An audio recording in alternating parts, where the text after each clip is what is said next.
안녕하세요. 저는 딸 셋 집안에서 욕심 없이 자란 막내딸입니다. 제게는 나이 차이 좀 나는 연년생 언니들이 있어요. 현재 저희는 다 결혼을 해서 각자의 가정을 꾸리고 있고 또 영영 등을 돌리게 된 사이이기도 하죠.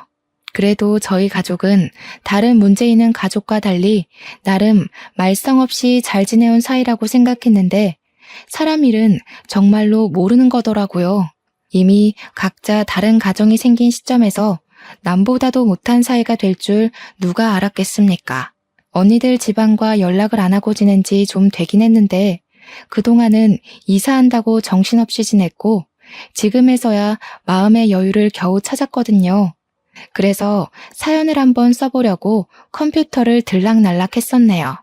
제 이야기도 이런 곳에 올라갈 수 있는지는 모르겠습니다.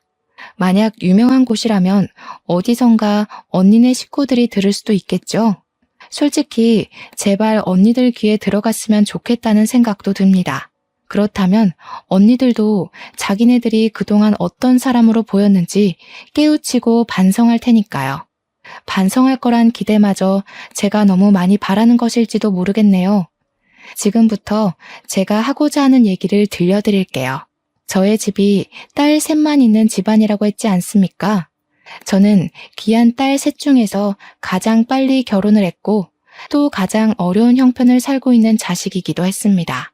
저보다 7, 8살 많은 큰언니와 작은언니는 연년생이었고 제가 태어나고 자라는 동안 둘은 이미 단짝 친구처럼 쿵짝이 잘 맞는 자매로 똘똘 뭉쳐 있었어요. 그렇다고 언니들이 제게 못살게 굴었다는 건 아니고요. 그냥 저한테 딱히 관심을 두지 않았어요. 그럴 만도 했죠. 언니 둘은 연년생이다 보니 서로 학교도 같이 다니고 사춘기도 같이 겪고 고민도 비슷했을 거 아니에요. 언니들이 걸어갔던 길을 다시 반복하고 있는 저는 언니들에게 항상 관심 받기였습니다. 그래도 제가 공부나 고민이 있으면 조언을 해주기도 했어요. 하지만 언니들과의 대화는 그 정도가 다였죠. 그럴 수밖에 없다는 걸 이해하기 때문에 저는 언니들에게 서운한 것도 딱히 없었습니다. 부모님 두 분도 언니들 신경 쓰느라 제게 크게 신경을 두지 않아서 저는 혼난 기억도 거의 없거든요. 처음부터 그런 환경에서 컸던지라 제가 이렇게 지내는 건 그저 당연하다고만 생각했어요. 가족의 무관심도 익숙해질 수 있는 요인인지 저조차도 몰랐네요. 제가 욕심 없이 큰 것에 비해 큰언니, 작은언니는 저와 다르게 학창 시절부터 실리를 좀 많이 따지는 사람이었습니다. 저는 언니들이 차려놓은 밥상에 숟가락을 얹던 사람이었다 보니 언니들이 장학금을 받거나 상을 타오는 걸 축하만 해줬지 정작 저는 그런 걸 욕심부려 도전해봐야겠다고 생각한 적이 없었어요. 두 언니들이 학교에서 수상을 잘해오면 부모님이 저희 자매를 데리고 외식을 했는데 이처럼 저는 가만히 있어도 맛있는 걸 먹을 수 있었고 가만히 있어도 용돈이 주어졌으니 아마 제가 더 욕심 없이 컸을 수도 있습니다. 제 생각에도 언니들과 제가 가무 아래서 자랐는데 이렇게 다른 성향을 띨 수 있나 싶어 신기했어요. 저는 가족의 관심 말고는 뭐 하나 부족한 것 없이 컸다 보니까 돈에도 욕심이 없는 사람이었거든요. 그런데 언니들은 좀 달랐어요. 부모님과 외식하는 걸 좋아하는 저와 다르게 부모님이 주는 용돈에 집착을 많이 했었죠. 그리고 대학을 가면서 독립을 시작했을 때는 하고 싶은 쪽으로 전공을 선택하기보다는 돈이 되는 전공으로 진학까지 했어요. 그러면서 언니들은 제게도 한 번씩 조언을 해주었는데 돈 없으면 아무것도 못하는 게 이 세상이라고 부모님 꼴을 보라는 식으로 얘기를 했던 기억이 납니다. 언니들이 대학을 갔을 때 저는 언니들이 인식하는 부모님은 어떤 존재인지 알 수 있었어요. 언니들은 저희 집안의 형편을 굉장히 탐탁지 않게 보고 있었습니다. 자기네들이 잘난 부모님만 만났어도 진작에 하고 싶은 일 하면서 유학도 가고 스스로에게 투자도 많이 했을 거라고 하더군요. 언니들이 그렇게 생각할 수밖에 없었던 건 말 그대로 저희 집 형편이 그저 그런 게 맞긴 했어요. 언니들이 하고 싶어 하는 일을 지원해 주기엔 저희 집이 그만한 여유는 못 되었다는 겁니다. 언니들이 장학금을 받아올 때마다 부모님이 칭찬을 했던 것도 다 형편이 넉넉지 않았기 때문이었어요. 그럼에도 제가 부족한 것 없이 자랐다고 말했던 이유는 저는 언니들과 달리 욕심이 없는 사람이었으니까요. 부모님께 바라는 것도 없고 조르는 것도 없어서 부모님이 제게 쓰는 돈은 언니들에 비해 많이 안 들었기에 제가 웬만큼 누리고 살았던 겁니다. 언니들이 손해보는 것 싫어하고 특히 돈을 좋아한다는 건 어릴 때부터 알고 있었습니다. 하지만 그냥 그런 줄로만 알았어요. 부모님을 한심한 눈으로 보고 있을 줄은 전혀 몰랐습니다. 언니들이 독립하기 전 집을 떠날 때 그런 말을 하더군요. 공부 아무리 열심히 해도 저렇게밖에 못 산다고. 부모님처럼 개고생하며 살고 싶은 게 아니면 돈 많은 남자 잡거나 돈 잘 버는 곳에 뛰어들라고 말입니다. 그런데 그 중에 모순이었던 건 뭔 줄 아십니까? 그렇게 떠나는 언니들 손에는 부모님이 언니들한테 용돈하라고 쥐어준 통장이 있었다는 거예요. 언니들이 독립하던 당시 저는 고작 중학생이었습니다. 저는 언니들이 부모님을 욕하면서도 부모님의 도움을 거절하지 않는 게 이해되지 않았어요. 아빠는 저희가 너무 어릴 때 집을 나갔는데요. 서울 외곽에서 공장 돌리며 돈을 벌고 있었는데 공장이 워낙 바쁘다 보니 우리를 들여다볼 시간이 많이 없었거든요. 그래서 외식도 아빠가 돈을 보내줬기 때문에 하는 거였어요. 당연히 그렇게 잘 커가면서도 아빠 얼굴은 잘 못 봤습니다. 아마 제가 아빠를 마지막으로 봤던 때가 초등학생 때였을 겁니다. 아빠한테서 전화는 매일 오는데 그때마다 아빠는 언니들 안부를 좀 많이 물어봤어요. 아무래도 먼저 사회로 발딛는 자식들이 언니들이었으니까 걱정되는 마음에 그랬겠죠. 언니들은 둘만 있을 때 아빠 욕을 하다가도 아빠한테 전화가 오면 그렇게 좋아합니다. 아빠한테 애교를 부리면 용돈을 주거든요. 어쨌든 아빠가 저희에게 생활비를 꾸준히 보내주는 덕에 저희 자매는 저까지 포함해서 무사히 대학을 갈 수 있었던 거예요. 언니들이 지나치게 현실적이라서 괜히 문제를 일으킬 수 있다고 생각하실 수 있는데 사실은 그 반대였어요. 분란을 일으키는 사람은 늘 저였다는 겁니다. 언니들이 성적과 상금에 치열하게 도전할 때 저는 욕심이 너무 없어서 늘 친구들과 놀이터에서 놀았고 문방구에서 군것질을 했었거든요. 그럼에도 엄마는 제가 건강하게 자라주는 것만으로도 충분하다고 그리 간섭을 크게 하지 않았고 그래서 제가 언니들과 달리 마음 편하게 성장했던 것도 있습니다. 그런데 너무 마음이 해이했기 때문일까요? 사회가 얼마나 무서운지도 모르고 제가 덜컥 임신을 해버렸지 뭡니까? 네, 사고 친 거였어요. 대학 들어가고 남자친구가 생겼는데 그만 술 먹고 실수를 해버린 거죠. 당시만 해도 언니들도 아직 결혼 안 하고 빠르게 승진하면서 커리어를 쌓고 있던 때였거든요. 그런데 뭣도 아닌 제가 대학 졸업도 안 한 학생 신분으로 큰 사고를 친 거였어요. 그 때문에 처음으로 저희 집안에선 저 때문에 떠들썩했습니다. 제가 공부 안 하는 철부지였다고는 하지만 그렇게 막 부모님 등골 빼먹을 정도로 일탈을 한 적은 없었거든요. 그냥 위태롭게 줄타기를 하고 있었을 뿐인데 결국 제 길을 제대로 시작해보기도 전에 그 줄에서 떨어져 버린 셈이 된 거였어요. 그땐 아빠까지 집으로 와서 엄마랑 둘이 저를 많이 혼냈습니다. 제가 부모님께 진심으로 혼나본 것 또한 그날이 처음이었네요. 당시 제가 능력도 안 되는 마당이었지만 그래도 아이는 지우고 싶지 않았어요. 남편도 같이 키우길 원했기에 저희는 어쩔 수 없이 갑작스럽게 결혼식을 올려야만 했습니다. 그래도 한편으로 좋았던 건 아빠를 오랜만에 만날 수 있었다는 거예요. 제가 엄마도 좋아하지만 아빠를 무척 그리워했거든요. 아빠가 공식적으로는 언니들만 챙기긴 했어도 뒤에서 저를 많이 보살펴줬어요. 용돈보다는 먹는 걸 좋아하는 제게 아빠가 개인적으로 문자를 남겨서 치킨 쿠폰을 보내줬는데 저는 그게 너무 좋았습니다. 사실 치킨 쿠폰을 좋아했다기보단 저를 신경 써주는 아빠의 관심이 좋았던 건데 아빠한텐 제가 치킨에 환장하는 딸로 비쳤을 수도 있겠네요. 아빠는 유리 공장을 운영하는 사람이에요. 일 때문에 제 결혼식 날까지 조금 지각을 했었거든요. 깔끔한 정장을 입었음에도 공장 열 때문에 피부가 많이 꾀지지한 상태로 왔더라고요. 다들 처음에는 우리 아빠인지 몰라봐서 아빠가 신부 대기실을 기웃거리자 불편한 시선으로 힐끔거렸어요. 뒤늦게 알아본 저희 자매가 나서서 아빠를 반겼더니 그제야 사람들도 아빠를 대접해줬습니다. 아빠는 공장이 성공적으로 돌아가는지 축의금을 정말 거하게 줬어요.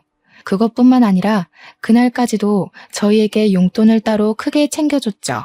말론 그동안 못 챙겨준 용돈 한꺼번에 몰아주는 거라며 빼지 말라고 받으라 하더라고요. 저는 아빠 손을 잡고 결혼할 수 있다는 것만이 기뻤는데 언니들은 무엇보다 용돈에 기뻤나 봅니다. 받자마자 뒤돌아서 금액이 똑같이 들었는지 확인하더라고요. 아빠는 그걸 지켜보면서 그저 언니들을 귀엽게만 봤어요. 저는 언니들이 부모님을 어떻게 생각하는지 중학교 때부터 알았기 때문에 언니들이 용돈에만 혈안이 되어 있는 모습이 그리 마음에 들진 않았습니다. 그렇다고 어떻게 잔소리를 덧붙이진 못했어요. 저보다 한참 언니들이잖아요. 저보다 세월을 먼저 앞서간 사람들이니 어련히 잘해먹고 잘 살겠지 생각했죠. 그렇게 사고를 쳐서 일찍 결혼을 하게 되었지만 저는 정말 잘 살았습니다. 남편 되는 사람도 일반 회사에서 성실하게 일하는 사원이었는데 봉급이 높은 건 아니었지만 그래도 저희 부부는 서로 아껴 쓰며 친정집에 합가하여 잘 지냈어요. 딸을 낳고 나서는 아무래도 둘이 살던 것과 달라서 형편이 좀 쪼들렸는데 그나마 친정엄마가 있었기 때문에 먹고 사는 게 문제될 만큼은 아니었습니다. 이렇게 사는 게 고되긴 해도 서럽지 않았던 건 고나리지라는 시부모가 없었기 때문인데요. 시부모님은 남편 어릴 때 일찍 돌아가셔서 남편은 친척집에서 컸다고 했습니다. 저보다 남편이 더 결혼을 하고 싶어 했는데 그 이유는 남편 말로는 결혼을 하면 친척집에서 완전히 독립할 수 있었고 그립던 가족이 돌아온 것 같다고 했어요. 아마 한량으로 살던 제 마음을 단단하게 붙잡아준 사람이 남편이 아닌가 싶어요. 부모님이랑 언니들도 저에게 이렇게까지 가정에 대한 책임감을 갖도록 만들어주진 못했는데 남편의 진심을 통해서 저는 아이와 남편에게 최선을 다하는 가족이 될 거라고 다짐했거든요. 그래서 남편만 벌이를 해오는 것이 마음 불편했어요. 아무래도 애를 키우려면 남편 혼자서 경제 부담하는 건 힘들 테니 저도 일을 하고 싶더라고요. 하지만 문제가 뭔지 다들 아시죠? 아이를 봐줄 사람이 필요하다는 거요. 친정엄마한테 감히 부탁하기 미안해서 며칠간 좋은 방법만을 고민하고 있던 차였어요. 아무래도 제 얼굴에서 티가 났나 보더라고요. 친정엄마가 제 고민을 알고 저더러 일 나가봐도 된다고 흔쾌히 제안해 주었습니다. 엄마가 딸 셋을 키운 사람이야. 손녀 하나 보는 거 힘들겠어? 초보 엄마인 너보다는 그래도 이 엄마가 경력자인데 잘 봐도 내가 잘 보지. 보미는 걱정 말고 박서방 고생하는데 같이 좀 도와줘.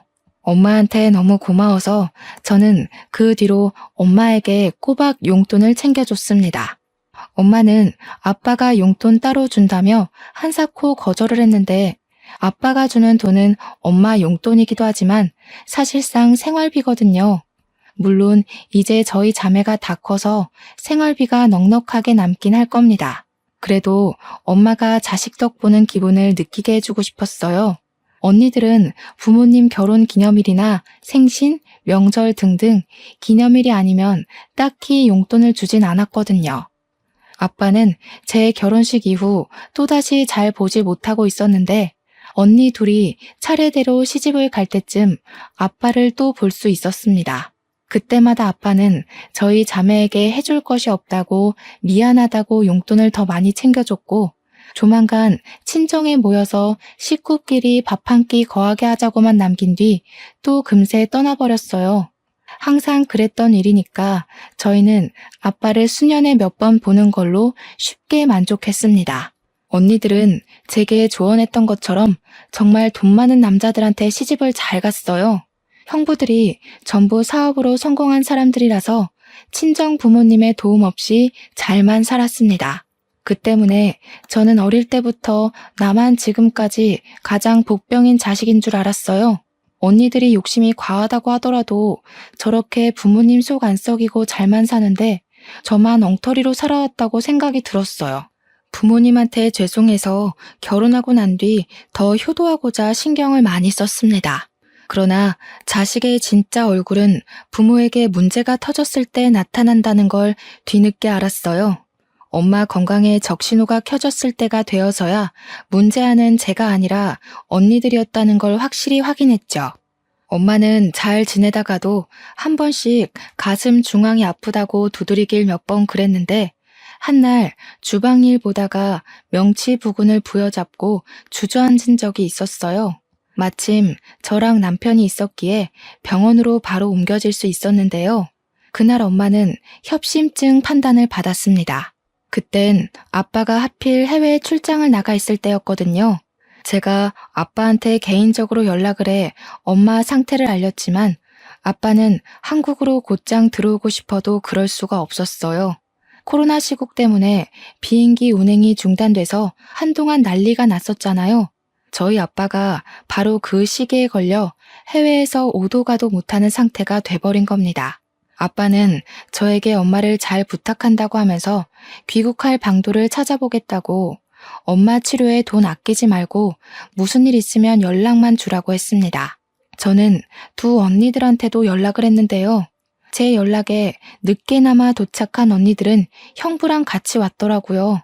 그런데 적어도 병문안을 왔다면 괜찮냐는 말 한마디는 물어야 정상이 아닌가요?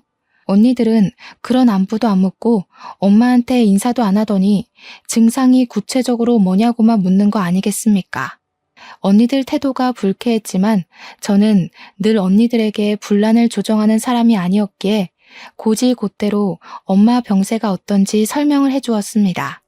그랬더니 큰언니가 저를 몰래 병실 밖으로 데리고 나와서 은밀하게 뭔가를 묻더라고요. 지금 생각해도 기가 찬데 엄마가 아픈 마당에 장년아 되는 사람한테서 제가 무슨 말을 들은 줄 아시나요? 너 엄마랑 계속 같은 집에서 지냈다고 했지? 그럼 혹시 엄마가 따로 사망보험금 들어놓은 거 있는지 알아? 아빠한테 들은 거 없어? 사망보험금? 그런 건 모르겠는데. 내가 어디 그런 거에 관심 있는 사람인가. 근데 그건 왜? 엄마가 돌아가신 것도 아닌데 그런 걸 왜 물어? 설마 언니, 엄마 돌아가신다고 보는 거야? 목소리 낮춰. 넌 내내 엄마랑 같이 살았으면서 그런 것도 모르니? 그리고 협심증이 왜 오는지 모르지? 엄마 저렇게 쓰러질 정도로 크게 온 거면 이미 심각성이 극에 달했다는 거야. 너 아니었으면 엄마 이미 이 세상 떴을 거라고. 무슨 말을 그렇게 쉽게 해. 엄마가 위험할 뻔했던 거 맞아. 그래서 지금 치료 잘 돼서 회복 중이잖아. 그럼 다행이라고 생각해야지. 지금 언니 말은 엄마가 큰일 날 뻔했으니까 챙길 거 먼저 챙기자는 말로 들리는데 큰언니는 저를 애보듯 고개를 절레절레 저으며 혀를 끌끌 찼습니다. 저더러 인생 힘들게 살 것 같다고 하더니 저를 지나쳐 병실 안으로 들어가 버리더라고요. 그리곤 엄마한테 보험금 얘기를 직접 물어보는 거 아니겠습니까? 그때 엄마가 잠깐 정신 잃었던 걸 막 회복해서 저희 남편이 돌봐주고 있던 참이었거든요. 그런데 거기다 대고 큰언니가 엄마한테 사망보험금 얘기를 했다니까요. 너무 황당해서 제가 황급히 큰언니를 말렸는데 엄마는 이미 언니 의도를 알아듣고 눈치챈 것 같았습니다. 그 상황에서 작은 언니는 큰 언니가 아닌 저를 말리는 거 아니겠어요? 작은 언니 말이 이럴 때는 가만히 있는 거라고 뭘 모르면 빠져있으라더라고요. 형부들도 똑같았어요. 남편과 제가 상대적으로 어린 편에 속하니까 다들 저희들을 무시하는 경향까지 있었습니다. 솔직히 기분은 엄청 상했지만 제가 나서서 분위기를 뒤엎을 수는 없었어요. 당시에는 제가 아직 젊은 편이라서 제 주위에 잘못돼서 돌아가시는 사람들이 없거든요. 그렇다 보니 원래 사람이 잘못되면 사망보험금 같은 걸 제대로 따지는 게 맞는 건가 싶어서 살짝 긴가민가 했기 때문입니다. 하지만 제 남편도 두 언니들과 형부들의 행동을 이해 못하는 걸 보면 역시 그 모든 게 정상적인 분위기는 아닌 듯 했습니다. 저는 그날로 언니들에게 정이 많이 떨어졌어요. 차라리 언니들한테 연락하지 말 걸 후회도 했고, 앞으로는 연락이나 안부를 넣지 말아야겠다고 다짐도 했죠. 엄마는 입원이 불가피할 정도의 상태였기 때문에 치료를 위해서 입원을 해야만 했습니다. 저는 엄마를 간병도 해야 되고 아이도 봐야 해서 어쩔 수 없이 일을 그만둬야 했어요. 최대한 제가 엄마 옆에 있을 거지만 그래도 아직 우리 딸이 아기다 보니까 아이를 하루 종일 병원에 둘 수 없잖아요. 엄마도 아이 때문에 마음이 불편하다고 해서 저는 할 수 없이 언니들한테 연락을 해야 했습니다. 웬만하면 언니들한테 엄마를 부탁하고 싶진 않았는데 간병인에 돈 쓰지 말라는 엄마 말 때문에 다른 방법이 없어서 결국 연락했어요. 같이 서울에 있는 언니들한테 전화해서 순번 돌아가며 엄마를 간병하자고 했습니다. 형부들 믿고 주부로만 놀고 먹던 언니들은 흔쾌히 알겠다고 하더라고요. 사람 속이 그리 쉽게 변하는 게 아닌데 언니들이 쉽게 수긍하는 바람에 제가 아주 잠시 언니들에게 기대를 했었네요. 언니들은 병실에 와서 엄마 얼굴 한번 보고 휴대폰만 하다가 1시간 만에 쌩 돌아가 버리곤 했대요. 이 사실도 엄마가 얼렁뚱땅 말해줘서 심증만 있었는데 우연찮게 제가 병실 들릴 일이 있어서 갔다가 직접 언니들의 나태를 목격했습니다. 그때 제가 작은 언니를 붙잡고 어디 가냐고 물어봤던 걸로 기억나요. 저녁 먹는 시간까지 엄마 곁에 있어줘야 하는데 언니가 오후 2, 3시쯤 병실을 나가더라고요. 제가 붙잡았을 때는 당황하기는커녕 오히려 뻔뻔하게 저더러 잘 왔다고 엄마 좀 봐달라는 거 있죠. 형부들 사업 도와야 된다고 길게 자리를 비울 수 없다네요. 학교 다닐 때는 부모님한테 그렇게 칭찬받으려고 악착같이 상 받아오고 상금 타오던 언니들이 이제 자기들만의 목표를 달성했다고 생각한 건지 돈 많은 형부들에게 시집가고부터는 거의 친정의 발길을 끈다시피 살았어요. 엄마 간병하는 것만 봐도 자식 같지도 않았다니까요. 제 자식들도 아닌데 보면 제가 다 서운하더라고요. 참다 못한 제가 홧김에 엄마한테 언니들 욕을 하면 엄마는 그저 괜찮다면서 요즘 사람들 바쁜 거 모르냐고 다 포용하는 거 아니겠습니까? 부모님이 가만히 계신데 제가 괜히 나서서 뭐 하겠어요? 언니들처럼 배경 좋은 집에 시집을 간 것도 아니고 함부로 누굴 덤빌 만큼 돈이 있는 것도 아닌걸요. 저는 언니들 간병 태도를 알고 나선 언니들에게 오지 말라고 했습니다. 언니들이 얼씨구나 좋아하더군요. 그리곤 엄마 간병은 오로지 저 혼자 해냈어요. 남편 퇴근할 때까지만 제가 아이를 보고 있다가 남편이 오면 병원에 들려 아이를 데려가는 걸로 했습니다. 그렇게 저는 밤늦게까지 엄마 옆에 있다가 아침 일찍 다시 병원으로 출근을 하길 반복했어요. 언니들이 가끔 엄마 어떠냐고 문자가 왔는데 언니들한테 여전히 화가 났지만 그 분을 삭히면서 최대한 엄마 앞에서는 괜찮은 척을 했습니다. 그렇게 1달 정도가 지났을 겁니다. 병원 치료 덕분에 회복이 빨리 되고 있는 줄 알았던 엄마는 급작스레 찾아온 가슴 통증을 호소하다가 급하게 수술실로 실려갔어요. 하필 새벽이었던지라 저와 남편이 자다 일어나서 애를 안고 병원을 뛰어갔었거든요. 그런데 그게 엄마와의 마지막 모습이 될 줄은 꿈에도 몰랐어요. 저에겐 살아온 인생들 중 가장 힘들었던 날이기도 했고 최대의 고비였다고도 말할 수 있어요. 그때만 해도 아빠는 당연히 코로나 때문에 한국에 오질 못하는 상황이었습니다. 아빠한테 이 사실을 어떻게 알려야 하나 그것도 저에겐 곤욕이었어요. 그렇게 갑자기 이별을 하게 될 줄 알았다면 엄마 옆에서 잘 걸. 엄마 옆에 붙어서 떨어지지 말걸. 모든 게 후회되고 그저 저 때문에 엄마가 돌아가신 것 같아서 괴로웠습니다. 엄마의 마지막 웃는 모습이 자꾸 마음속에 아른거려서 한동안 쉽게 일어나질 못했어요. 제 아이도 제대로 살피지 못했을 정도로 빈소에서 내내 무너져 있는데 이 상황에서 제 심기에 거슬렸던 건 역시나 제 친언니들이었습니다. 언니들 둘은 엄마가 돌아가셨는데도 눈물 한 방울 흘리지 않더군요. 제가 전화를 할 정신이 없어서 남편이 언니들한테 연락을 했었는데 남편 말로는 언니들이 놀라는 기색은 있었지만 금세 그럴 것 같았다는 반응이었대요. 그 소리를 전해 듣는데 무척 화가 나더라고요. 심지어 언니들이 조모객 드릴 떡을 먹으며 떠들다가 엄마 사진 앞에 앉아있는 저한테까지 와서 엉뚱한 소리를 해댔습니다. 지금 너 살고 있는 집 명의 엄마 거 맞니? 내가 사망보험금은 따로 알아봤는데 수익자가 아빠 이름으로 돼 있더라고. 왜 그렇게 해놨는지 몰라. 다른 집 부모님들은 항상 자식 생각 먼저라던데 우리 부모님은 돈에 대해선 꽁꽁 숨기려 해서 탈이야. 엄마가 돌아가신 날이었습니다. 눈앞에는 엄마가 웃고 있는 영정사진이 있었고요. 그 앞에서 울고 있는 제게 이런 말을 해대는 언니들을 이해할 수 있으신가요? 어떻게 친자식이라는 사람들이 엄마가 돌아가셨는데 재산만 따질 수가 있죠? 그때부턴 언니들에게 화가 나는 걸 떠나서 언니들이 정말 사람처럼 안 보이더라고요. 그날은 매번 가정 불화를 피했던 제가 난생 처음으로 언니들한테 대든 날이기도 했습니다. 지금 모르는 사람이 돌아가셨어? 우리 엄마가 돌아가신 거야.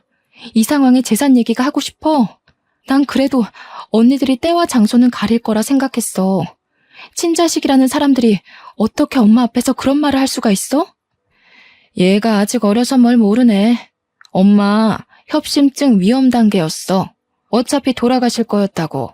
뻔히 정해져 있는 미래에 희망을 걸긴 왜 걸어? 진작에 마음 정리 다 했어야지. 넌 네가 엄마 간병했다고 생각하지? 웃기는 소리 마.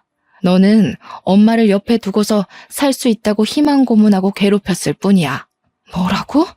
정말 미쳤어. 미치지 않고서야 엄마한테 그런 소리를 할 수가 없지.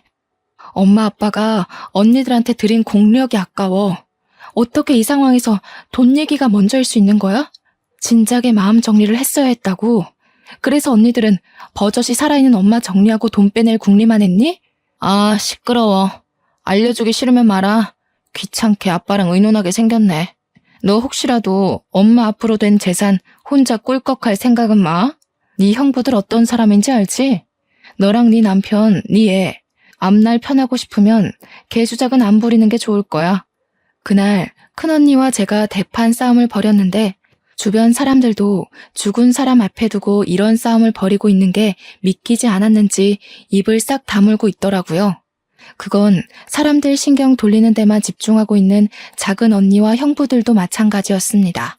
저는 엄마 장례를 치르는 3일 내리 혼자인 기분이었어요. 특히 엄마 마지막 발인 날 큰형부가 엄마 영정사진을 들려고 하길래 그때 제가 또 난동을 부렸습니다. 정말 뭐에 신 사람처럼 미쳐서 악을 지르니까 장례 복지사도 제 남편이 영정사진을 들 수 있도록 해주더라고요. 남편마저 없었다면 우리 엄마 가는 길이 너무 불쌍해서 제가 견디지 못하고 혼절했을 겁니다. 실리를 따지는 순간 언니들처럼 저렇게 밑바닥이 된다는 사실, 그걸 가족을 보고 깨우쳤다는 게 정말 속상한 일이지 않습니까? 그 길로 저는 친언니들을 제 삶에서 완전히 배제했습니다. 물론 친언니들도 제게 따로 연락을 안 하긴 했어요. 엄마랑 살던 집이 아빠 명의로 되어 있는 걸 알고 더 연락을 안 하는 것 같더라고요. 참 징한 사람들이죠. 형부들이 사업 잘해서 명품을 그렇게 휘두르고 다니면서도 콩고물 같은 친정 재산까지 탐을 내는 것 좀 보세요. 돈에 대한 욕심이 정말 끝도 없으려면 이렇게까지 과욕을 부릴 수 있나 봅니다. 언니들의 금전욕 정말 지긋지긋하네요. 아빠한테 엄마에 대한 소식을 알리는 것도 정말 힘들었어요. 제가 엄마의 죽음을 제 탓했던 것처럼 아빠도 자책을 많이 했어요. 자신 때문에 엄마가 홀로 고생 많이 해서 그런 거라고 엄마 가는 길을 지켜주지 못해 괴로워하셨습니다. 야속하게도 시간은 생각보다 빠르게 흘러갔는데요. 저는 엄마 없는 집에서 엄마 생각을 하며 적적하게 1년 정도 보냈습니다. 어느 날 뉴스를 보니 몇 군데는 비행기 운행이 가능하다는 소식이 들려오더군요. 아빠도 귀국했는지 궁금해서 지난주까지 주고받던 연락을 한 번 더 넣었어요. 다행히 아빠가 귀국을 했다고 하더라고요. 조만간 집에 들르겠다고 했는데 그 연락이 끊기고 나서 일주일 뒤에 아빠가 집을 찾아왔습니다. 그런데 말이에요. 아빠 몰골이 완전 말이 아닌 거 있죠? 아빠가 아빠 입으로 신원을 증명해주지 않았다면 그냥 동네 거지가 초인종을 눌렀다고 생각했을 정도였습니다. 그만큼 아빠는 노숙인 몰골로 집 앞에 서 있었어요. 아빠, 도대체 무슨 일이 있었던 거예요? 어쩌다가 이런 고생을, 추운데 옷까지 얇게 입으시고, 일단 들어오세요. 들어와서 얘기해요. 시기가 겨울이었는데 저희 동네가 유독 바람이 많이 도는 곳이라서 더 추웠거든요. 그런데 아빠는 누더기 같은 티셔츠만 입고 있고 겉옷은 안 입고 있더라고요. 감기라도 걸릴까봐 얼마나 걱정이 되던지. 얼른 따뜻한 곳으로 모셔야 될 것 같아서 아빠 손을 잡고 안으로 안내했습니다. 보일러를 후끈후끈하게 틀고 따뜻한 차를 준비했어요. 아빠의 얼음장 같은 몸이 좀 풀릴 때까지 저와 남편은 지극정성으로 아빠를 살폈고 이제 3살인 제 딸 눈에도 우리 아빠가 추워 보였는지 가지고 놀던 담요를 들고 와서 아빠한테 덮어주더라고요. 아빠는 제 딸이 걸음마도 못할 때 2번 정도 보고는 오랜만에 보는 거였어요. 아빠가 제 딸한테서 눈을 못 떼는 거 있죠? 예봄이가 참 많이 컸구나. 어쩜 너 어릴 때랑 이렇게 똑 닮았니? 네 엄마가 예봄이를 많이 안아줬다지? 아이고, 이 할아비도 우리 손녀 좀 안아봐도 될까? 제 딸의 할아버지 되는 입장으로서 손녀를 안아보는 건 당연하다고 보는데 아빠는 마치 허락 없이는 제 딸에게 손을 못 댈 것처럼 조심하더라고요. 제가 당연히 된다고 무슨 그런 말을 하냐고 했더니 아빠가 너털하게 웃으면서 제 딸을 안아보았어요.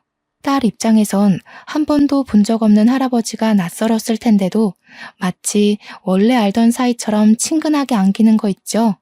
저희 부부야 괜찮지만 솔직히 딸에겐 아빠의 키키한 냄새가 후각을 찔렀을 텐데도 딸은 아랑곳 않고 아빠 휴대폰에 달린 장식고리를 갖고 놀더라고요. 아빠가 제 딸을 안고 있는 모습을 보니 엄마가 겹쳐 보여 괜스레 마음이 찡 울렸습니다. 그보다 얼굴 못 본 세월 동안 아빠한테 대체 무슨 일이 있었던 건지 무척 걱정이 되었어요. 아빠, 무슨 일이 있었는지 저희한테 말해줄 수 있어요? 저희는 당연히 아빠가 공장 때문에 바쁘게 지내는 줄만 알고 있었는데 그게 아니었던 거예요? 아무래도 시국이 이렇다 보니 내가 운영하던 공장도 문을 닫게 되었어. 어떻게 해결해 보려고 해외까지 나갔더니 그게 이렇게까지 발목을 잡힐 줄 몰랐네. 해결도 못하고 그만 개털이 되어버렸지 뭐야. 세상에, 고생 많았겠어요. 아빠가 그렇게 고생하고 계시는 줄도 모르고 저희는 저희 사느라 바빴네요. 엄마가 아빠 정말 보고 싶어 했는데 아빠 힘든 거 아셨다면 엄마도 걱정 많이 했겠죠? 그래서 내가 더 말 못했어. 정말 아빠로서 면목이 없구나. 딸아 정말 미안하지만 내가 지금 가진 것이 하나도 없다. 당장 갈 곳도 없어서 그러는데 나 좀 걷어줄 수 있겠니? 제가 자식인데도 불구하고 조심스레 눈치 보며 묻는 아빠의 말이 너무 가슴 아프게 박혔습니다. 아빠는 항상 우리를 위해서 거의 반평생을 타지에서 고생하느라 가족과 시간도 못 보냈고 또 엄마 돌아가시는 길도 못 봤지 않습니까? 제가 아빠 입장을 대신 생각해도 이렇게나 속상한데 정작 아빠는 혼자서 얼마나 괴로웠을까 싶더라고요. 아빠, 그게 무슨 말이에요? 당연히 우리가 모셔야 마땅한 거지. 더 이상 일할 생각은 말고 앞으로는 푹 쉬어요. 저희가 일하면 되니까 걱정 마시고요. 제 말에 남편도 흔쾌히 동의하면서 아빠가 자신 때문에 눈치 보지 않도록 계속해서 아빠를 위로해 주었습니다. 그러자 아빠가 한동안 말이 없더니 갑자기 흐느끼기 시작하더라고요. 딸이 아빠 얼굴에 손을 깔짝깔짝 대면서 눈물을 닦아주었고 남편은 얼른 휴지를 가져와서 아빠한테 드렸어요. 아빠는 남편에게 고맙다고 하면서 뒤이어 갑자기 눈물을 보인 이유를 말해주었는데요. 그 사실이 제 인생을 바꿨고 당혹스러운 충격을 안겨주었습니다. 내가 너희 집에 오기 전에 하루 이틀 간격으로 큰애랑 둘째 집에 들렀다가 왔다. 그런데 그 녀석들 둘 다 거지꼴이 된 나를 모른 채 하더구나. 그러니까 아빠 말씀은 아빠가 귀국했다는 소식을 연락받은 큰언니가 아빠가 집을 당도했을 때 엄청 반기면서 문을 열었대요.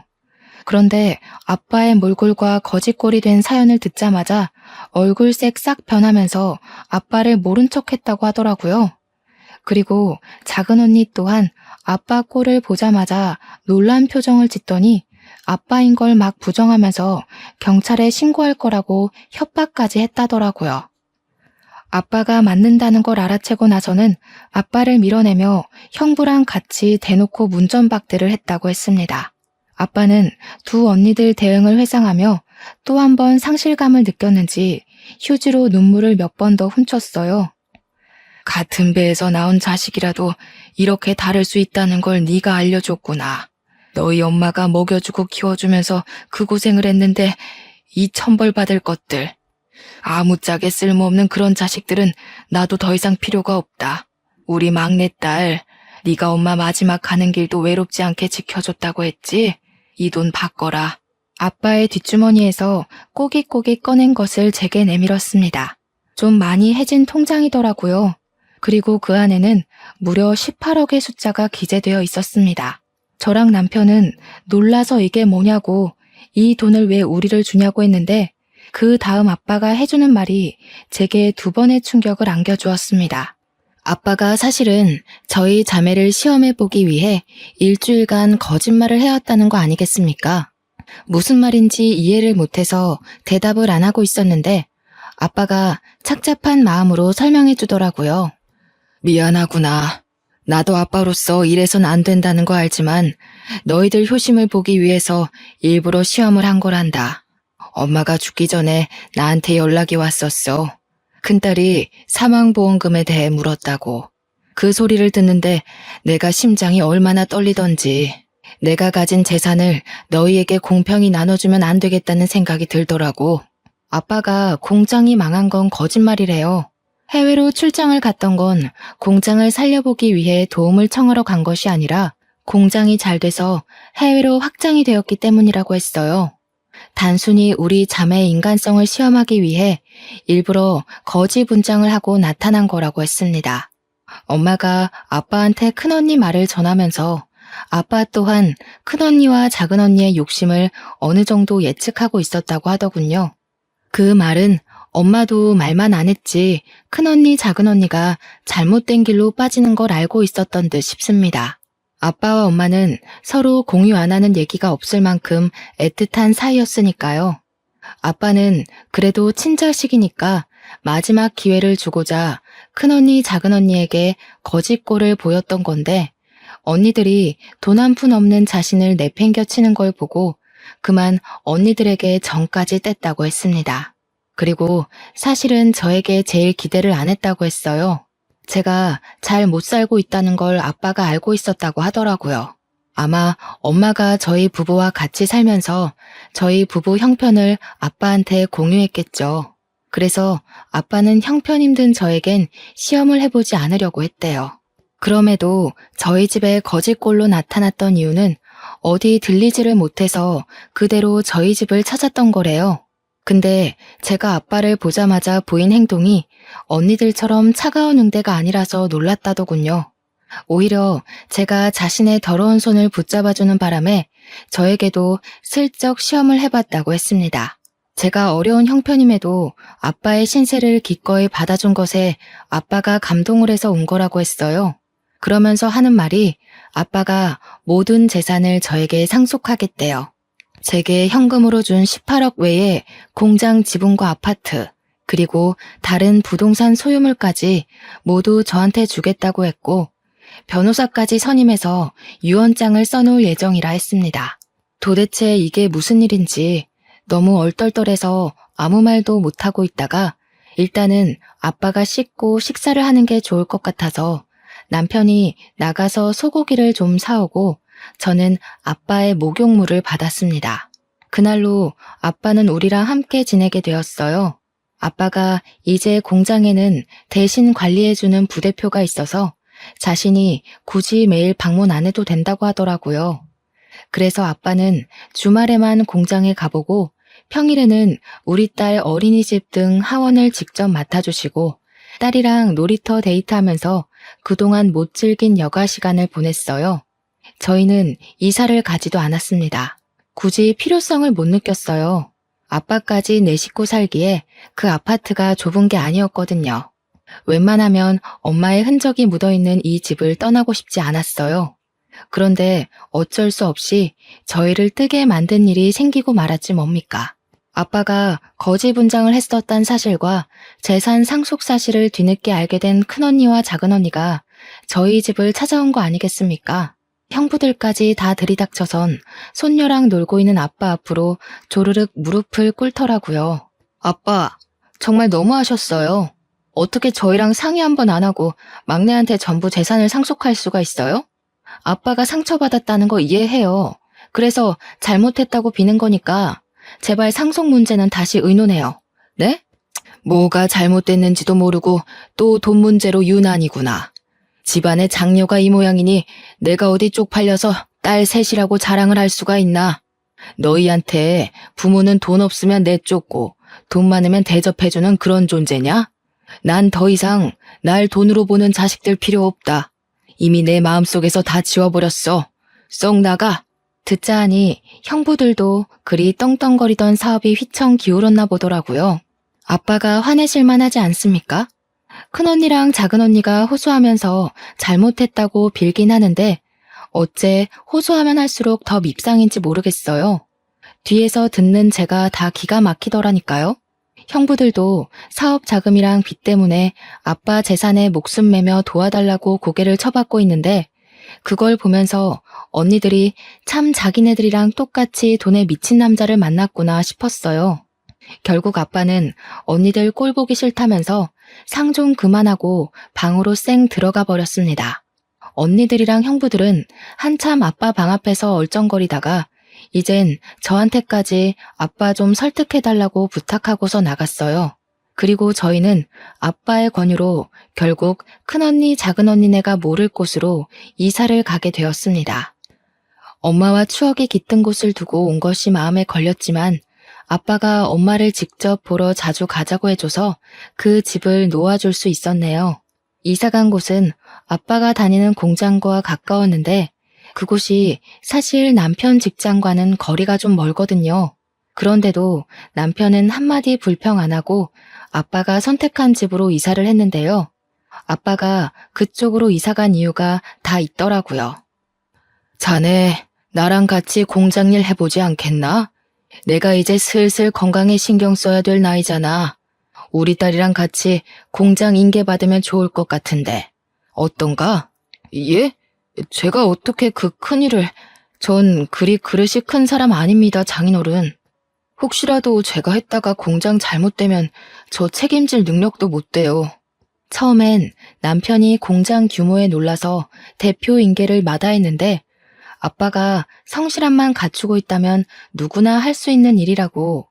아빠가 본 사람들 중 제 남편이 제일 성실하다면서 용기를 주어서 그 제안을 받게 되었습니다. 남편은 아빠한테 너무 감사하다고 눈물을 흘렸어요. 현재 남편은 아빠와 같이 공장으로 출퇴근하면서 인수인계 받는 중입니다. 아빠는 정말 남편한테 공장 대표를 온전히 떠맡길 생각으로 정말 꼼꼼하게 가르치고 있어요. 남편이 힘든 내색 안 하고 잘 따라주는 게 얼마나 자랑스러운지 모릅니다. 저는 딸이 좀 더 크면 뒤이어 배워볼 생각이에요. 아마 이대로라면 자식이 2명, 3명 있더라도 무리 없이 키울 수 있을 여건이 될 것 같아요. 이게 다 저의 위대한 아빠 덕분이겠죠. 저희 자매 중 가장 가난했던 제가 한순간에 대박 부자가 된 셈이니 정말 남부럽지 않게 아이를 키워볼 생각입니다. 아빠도 손녀가 못하는 것 없이 다 누리며 크길 바라시더라고요.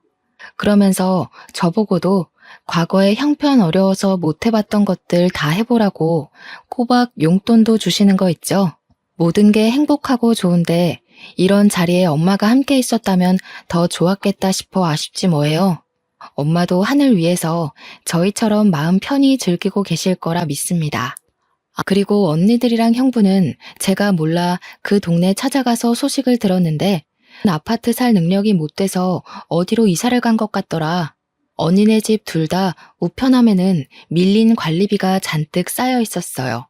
그리고 작은 언니 우편함에는 상간녀 소송장까지 날라와 있었습니다. 아무래도 작은 형부가 망했다 보니 작은 언니가 다른 방편으로 불륜을 저질렀나 봐요. 정말 끝도 없는 밑바닥이네요. 아빠 말대로 저희가 같은 엄마 배에서 나온 게 맞나 싶습니다. 그나마 가족이기 때문에 이만큼 관계를 끌고 왔던 거지. 남이었다면 애초에 얼굴조차 마주할 일 없었을 사람이에요. 앞으로라도 길 가다가 마주치는 일 없었으면 좋겠습니다. 제 이야기는 여기까지예요. 가족인데도 불구하고 참 답 없는 사람들이죠. 남도 아니고 가족이 이런 꼴이면 진짜 많이 힘든 것 같아요. 청취자분들 주위에는 이런 위험한 인물들이 없었으면 좋겠네요. 그만 인사드리겠습니다. 들어주셔서 감사해요.